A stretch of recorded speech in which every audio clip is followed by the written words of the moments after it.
Team India captain Rohit Sharma ఫామ్‌తో అయితే తంటాలు పడుతున్నట్లు తెలుస్తుంది.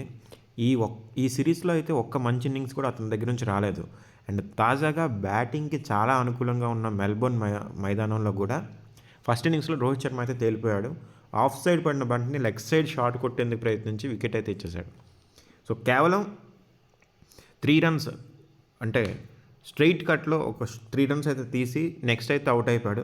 దీంతో అతన్ని తీసేయాలని చెప్పి డిమాండ్స్ అయితే చాలా ఎక్కువయ్యాయి.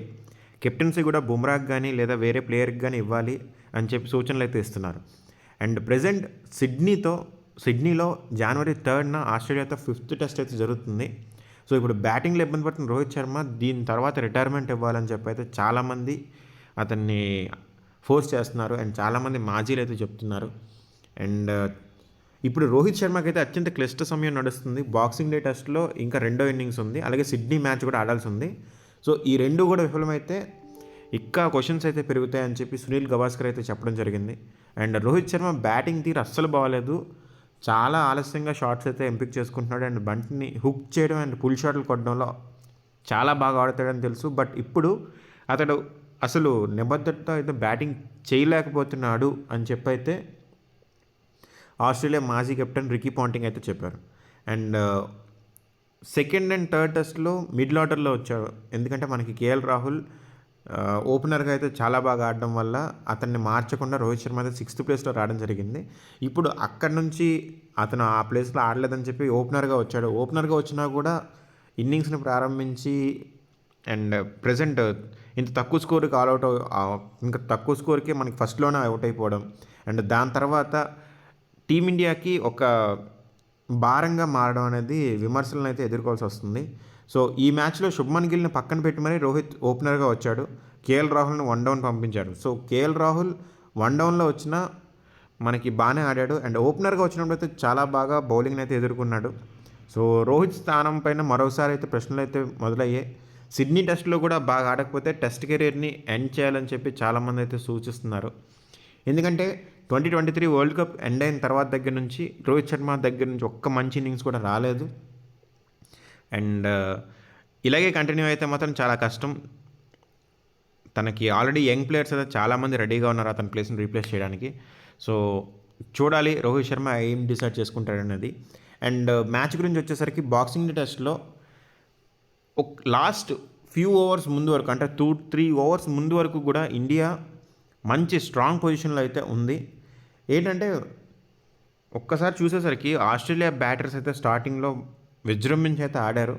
స్టీవ్ స్మిత్ 140+ అయితే చేశాడు.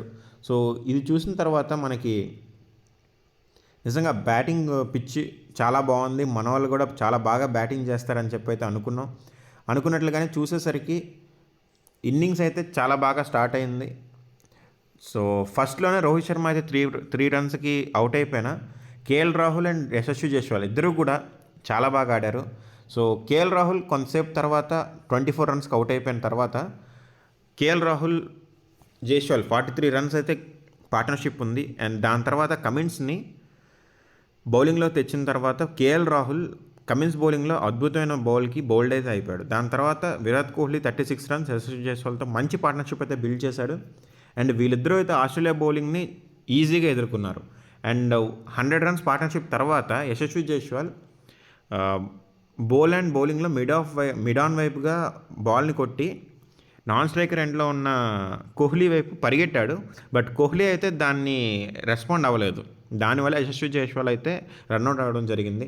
అండ్ ఈ వికెట్ ఇండియాకి ఒక డౌన్ఫాల్ కింద చెప్పాలి. ఎందుకంటే ఈ వికెట్ పడిన వెంటనే మనకి నెక్స్ట్ విరాట్ కోహ్లీ కూడా సేమ్ అంతవరకు చాలా కాన్ఫిడెంట్గా ఆడాడు. ఎప్పుడైతే ఆ రన్అట్ జరిగిందో వెంటనే ఆఫ్ సైడ్ వెళ్తున్న బాల్ని ఎప్పటిలాగే ఆడి విరాట్ కోహ్లీ కూడా అవుట్ అయిపోయాడు.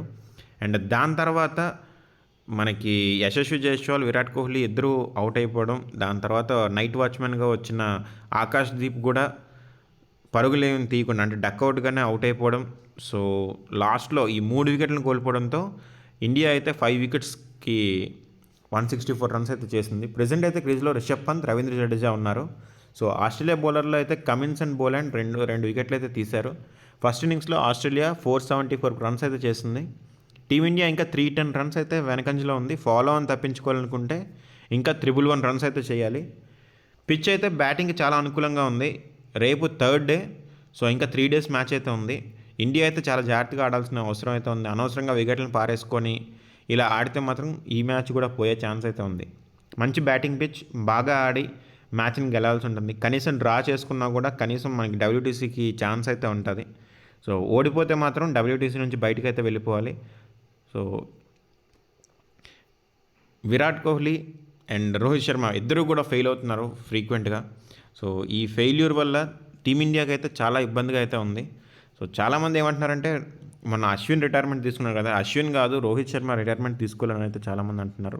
అండ్ రోహిత్ శర్మ ఫిట్నెస్ గురించి కూడా చాలామంది మాట్లాడుతున్నారు. అండ్ ఇది చూస్తున్నట్లయితే మనకి ఫాలో ఆన్ని తప్పించుకోవడానికి ఫాలో ఆన్ గురించి మాట్లాడుకోవాల్సిన అవసరం అయితే వస్తుంది మనకి. సో డబ్ల్యూటీసీ క్వాలిఫై అవుతారా అవ్వరా అనే క్వశ్చన్స్ అయితే ఇప్పుడు రైజ్ అవుతున్నాయి ఇండియా మీద. ప్రజెంట్ అయితే మనకి ఇండియా చాలా ప్రాబ్లంలో అయితే ఉంది. ఈ మ్యాచ్ని ఎలా కంటిన్యూ చేస్తారనేది చూడాల్సి ఉంది.